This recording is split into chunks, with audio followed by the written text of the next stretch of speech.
Amables televidentes, gracias por estar en la hora con Gregory nueva vez. Con mucho agrado recibo a Radamés González. Él es el director ejecutivo de la Oficina Metropolitana de Servicios de Autobuses OMSA. La OMSA. Yo he montado en la OMSA, usted ha montado en la OMSA. Tiene tantos años que ya es parte de la cotidianidad, no solamente aquí en el Distrito Nacional, sino en otros puntos del país. Bienvenido, señor director. Muchísimas gracias, Gregory. Un placer acompañarte a ti en este programa, que continuamente lo veo. Y además saludar a todo el público televidente que yo sé que se conecta contigo a esta hora de la noche. Gracias. La OMSA es respetada, apreciada, necesitada, valorada, y algunas veces se es injusto con la OMSA. En 2020, Radamés González asume la responsabilidad de dirigir esa entidad hace ya 3 años. 3 años y 3 meses. Desde agosto del año 2020 a 30 de octubre, que fue ayer, antes de ayer, 2023, ¿hay diferencia en lo que había en esa fecha y lo que hay hoy? Claro, muchísima diferencia. Lo primero es que nosotros encontramos prácticamente un parque vehicular abandonado. Apenas 80 y tantos autobuses en condiciones de operar. Hoy nosotros tenemos solo en ruta más de 200 autobuses, más unos 70 autobuses que le colocamos al Ministerio de Educación para el transporte escolar. Nosotros todo esto lo hemos hecho con un presupuesto mucho menor que el que tenía la OMSA anteriormente. Nosotros hemos logrado economía por eficacia amplísima, sobre todo en lo que tiene que ver con los repuestos, en lo que tiene que ver con el combustible. Yo ponía un ejemplo a un amigo que nosotros llegamos en agosto del 2020. La institución, por el tema del COVID, había cerrado 2 meses y medio. La institución había hecho una licitación en el primer trimestre del año, y cuando llegamos en agosto no había combustible, y la licitación era de 1.700.000 galones. 1.700.000 galones de combustible. Correctamente. Cuando llegamos habían 80 autobuses operando. Aparte de eso, hubo un interín de 2 meses y medio sin operación. Sin operación por el tema del COVID. Y a los 2 días de yo llegar no había combustible. Más adelante nosotros hicimos una licitación de 1.500.000 galones y duramos hasta diciembre con ese mismo galón.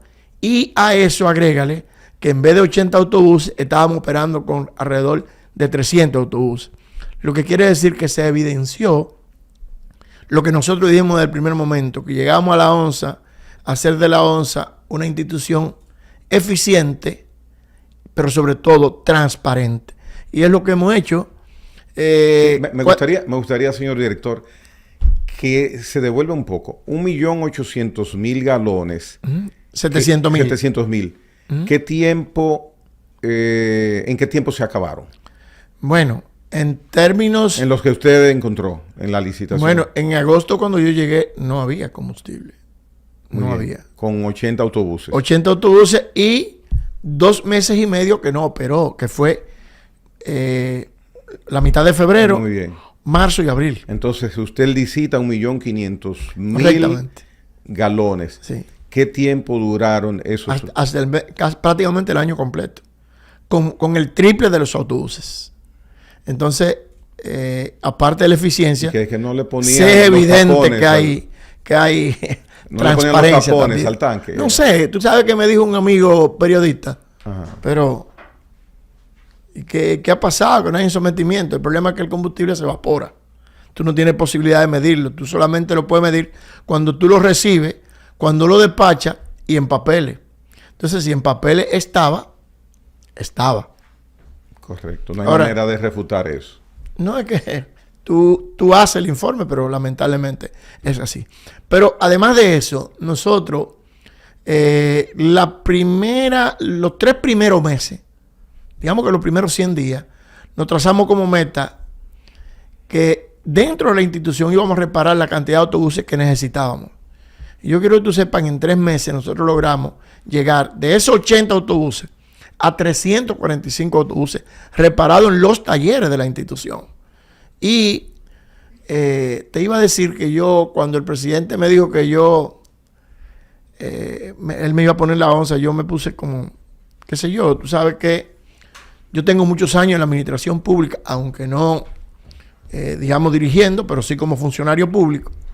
Nunca nadie me ha visto a mí envuelto en un escándalo, y entonces la ONCE es una institución que no salía de un escándalo. Y yo como que tenía cierto temor con eso. Gracias a Dios, nosotros llegamos acompañados de un equipo que ha entendido el trabajo que nos corresponde hacer. Y al día de hoy, nosotros no hemos recibido ni siquiera la oposición a ninguna licitación de las que se han hecho en nuestra institución. Regularmente se hacen licitaciones allá. Permanentemente, porque tú tienes que licitar todo. De hecho, estaba en el día de hoy en un seminario donde estábamos discutiendo el paso de nosotros de ente centralizado del Estado a empresa, como dice la ley, y hablaban precisamente de eso. Porque hay que licitar, por ejemplo, combustible, si el combustible tú lo licitas, pero tú lo licitas hoy y tienes que pagarlo al precio del día que te lo entregan. Hay una contradicción ahí. ¿Me entiendes? Pero no solo contradicción, sino el combustible, el precio es el mismo en toda parte. O sea, yo no puedo como tener mejores condiciones. No puedo, porque tú tienes que pagarlo al precio que establece el Ministerio de Industria y Comercio. ¿Y cómo se determina entonces quién va a suplir ese? No, porque nosotros tenemos que hacer licitaciones. La ley nos obliga a hacer licitaciones. Casos como esos lucen a incongruencia. ¿Verdad? O sea, tú dices, pero ¿por qué hay que hacer licitación de combustible? Pero bueno, nosotros lo hacemos. Hacemos licitaciones de piezas, de gomas, de batería, de cristales. O sea, nosotros de reparaciones. Las reparaciones que son mayores, evidentemente tenemos que buscar talleres externos para que lo hagan. Y gracias a Dios, te reitero, y al equipo que hemos logrado tener, nosotros no nos hemos encontrado con ningún suplidor que nos haya contradicho ninguna de las licitaciones que nosotros hacemos. Ojalá siga así esa situación, porque tendrá que ser así, porque nosotros llevamos prácticamente un lema cuando llegamos a la institución, y es transparencia, eficiencia y humanidad. Y le estamos cumpliendo. El hecho de que la ONSA sea un servicio vital hace también que el usuario pues requiera calidad, eficiencia en todos los sentidos. Y ustedes, por supuesto, tener los suficientes fondos apropiados para garantizar eso que el usuario requiere. En ese sentido, el gobierno central ha entregado recursos extras al presupuesto de la ONSA. ¿Es usual que sea así y si ha ocurrido así? No, todo lo contrario, tengo que serte honesto. Nosotros encontramos un presupuesto de más de 3.000 millones de pesos al año y nosotros nos estamos manejando con 2.000 y algo. Como te dije, tratando de eficientizar el gasto.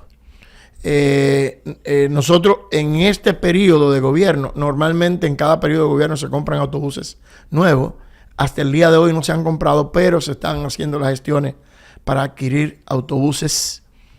Y en esta ocasión, digamos como primicia, te decimos que los próximos autobuses que compre la ONSA serán eléctricos. ¿Sí? Con la intención de cumplir con el deseo del señor presidente de la República, que decíamos precisamente hoy en un evento, que no fue fortuito que él llegara en un vehículo eléctrico el 16 de agosto a asumir la presidencia de la República. ¿Y está ese trámite ya? Sí, se está trabajando en esa dirección y nosotros pensamos que en el primer trimestre, inicio del segundo trimestre del año que viene, ya nosotros estaríamos casi recibiendo autobuses eléctricos para corredores nuevos y también corredores viejos que vamos a sustituir en algunos casos los autobuses convencionales por autobuses eléctricos. ¿Y qué cantidad de autobuses se estaría hablando aproximadamente? Estamos hablando de una buena cantidad. Una buena cantidad. Mire, Mire, usted ha mencionado dos aspectos que tenía pendiente tratarle el tema, pero usted ha puesto antes de que llegara esa pregunta el insumo. Habla de que esos autobuses eléctricos vendrán a sustituir autobuses tradicionales y va a alimentar a corredores nuevos. Entonces estamos hablando de más autobuses y nuevos corredores. En ese sentido, hace unos días, en un programa que dirijo, en otro canal que conduzco, tuve la oportunidad de entrevistar al amigo Ignacio Ditren, exdirector de la ONSA. Él hizo observaciones generales sobre la entidad hoy día e indicaba que ustedes tienen hoy día menos autobuses y que han dejado de tener presencia en distintos corredores. O sea, y cuando yo le digo, ¿es así? Me dice, sí, es así. Me apenó oír esa aseveración del exdirector de la ONSA, porque yo, aunque no soy un usuario permanente de los autobuses, valoro la institución. Digo, wow, pero qué pena, menos autobuses y menos rutas. Ahora, en la hora con Gregory, el director de la ONSA hoy día me está diciendo totalmente lo contrario. Me gustaría que usted me hablara sobre eso. Mira, lo que pasa es que mi querido hermano Ignacio no habló como exdirector de la ONSA. Habló como miembro de la FUP. Y entonces es evidente que esa es su función, criticar lo que está bien para tratar de que la gente lo interprete. Lo bueno es que la gente ha interpretado que el gobierno que más ha hecho por el transporte en la República Dominicana se llama el gobierno de Luis Abinader.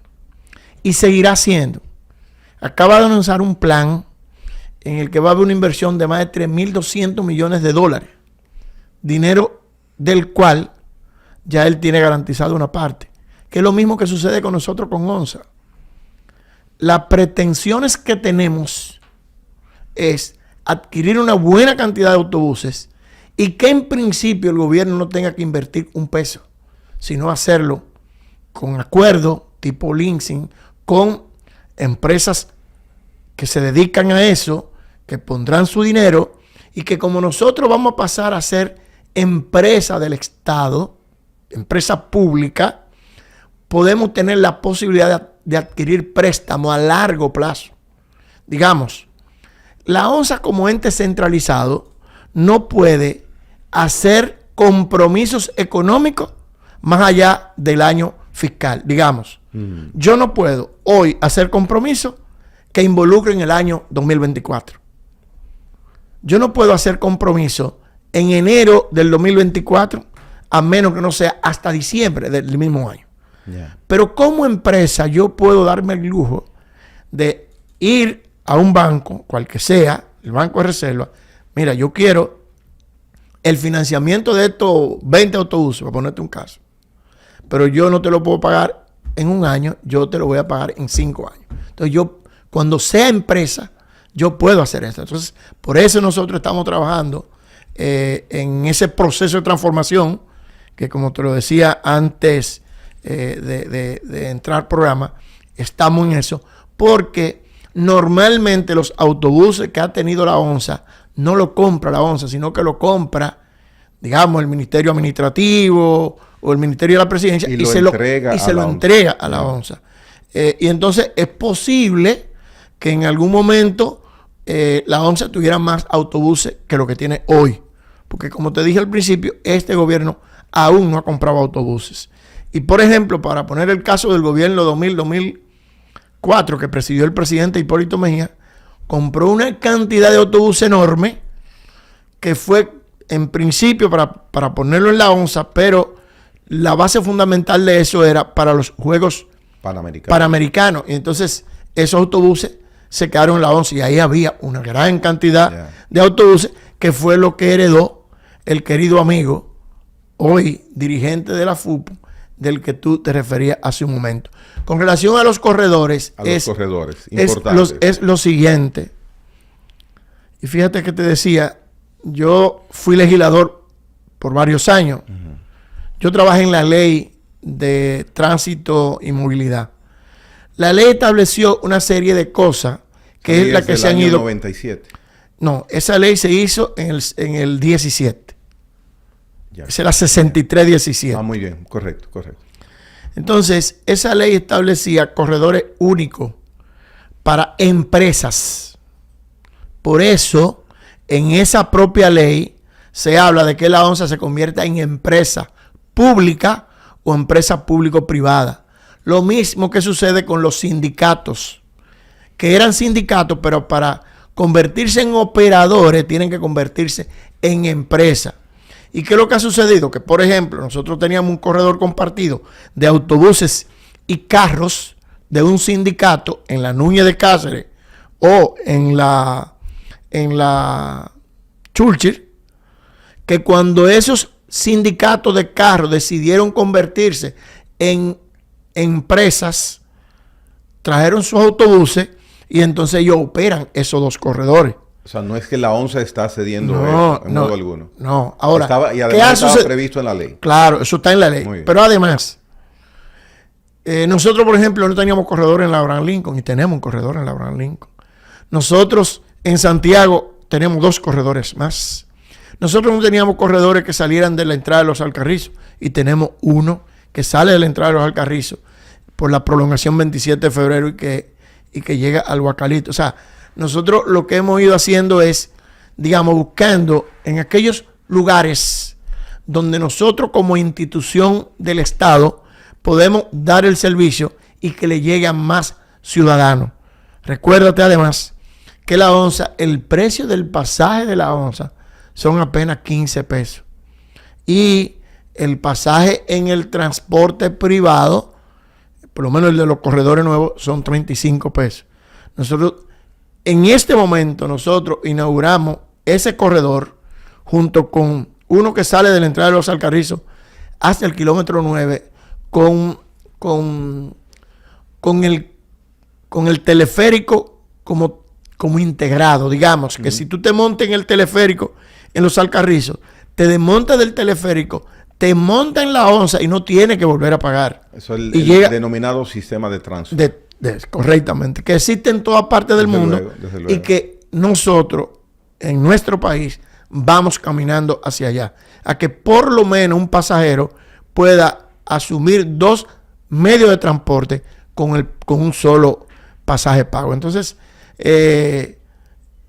digamos que eso es la ONSA, para no decirte de todos los planes en términos de teleférico, en términos de monorriel y demás que está haciendo este gobierno que encabeza el presidente Luis Abinader. Interesante lo que se escucha respecto a la ONSA y se ve que se va caminando a actualizar el esquema de funcionamiento. Entonces, señor director, entiendo que para los autobuses que lleguen licitados, cuyo proceso ya inició para el año entrante, ya la ONSA será empresa.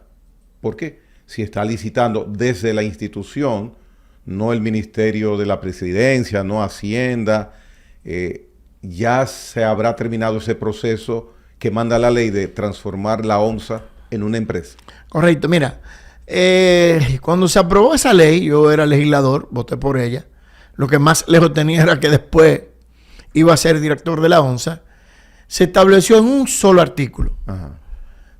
Primero, que la ONSA tendría que convertirse en una empresa de capital público o de capital público privado.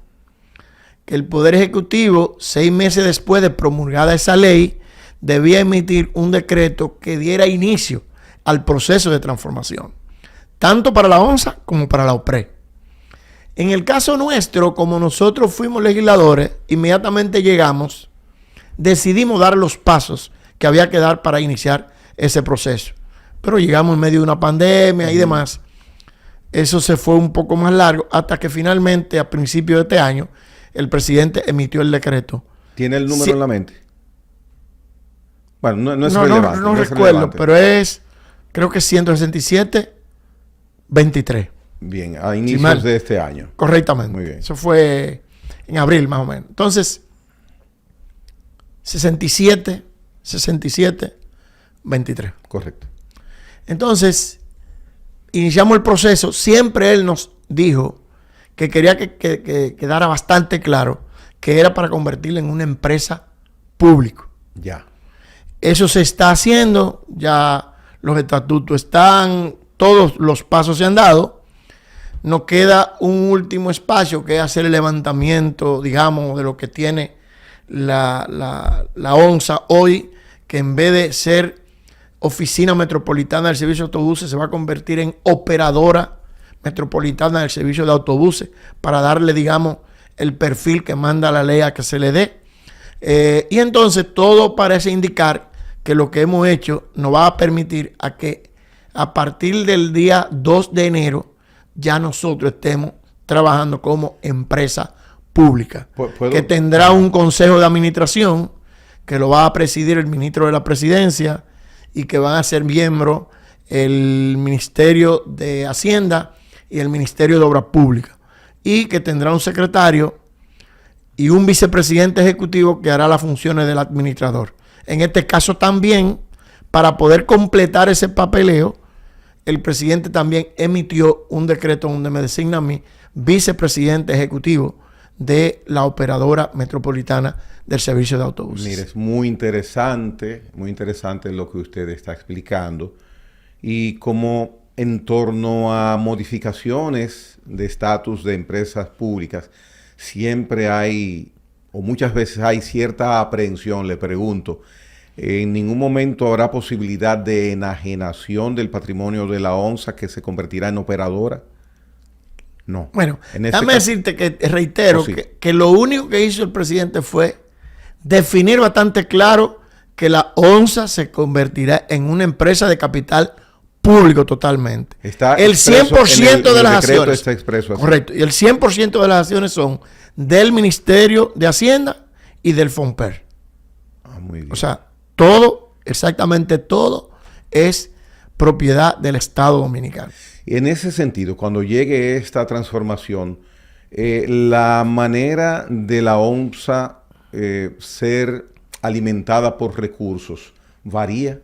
Sí, varía porque como empresa nosotros tenemos la obligación de ir caminando a ser autosuficiente. Autosuficiente. Eso tendrá que impactar necesariamente en el costo del uso. En el costo del uso. Hay otra cosa que va a impactar que yo se lo decía al ministro Rodrigo Castillo en el día de hoy. Por ejemplo, las instituciones públicas, no importa el dinero que tengan, cada vez que necesitan transporte quieren que la ONSA se lo brinde gratis.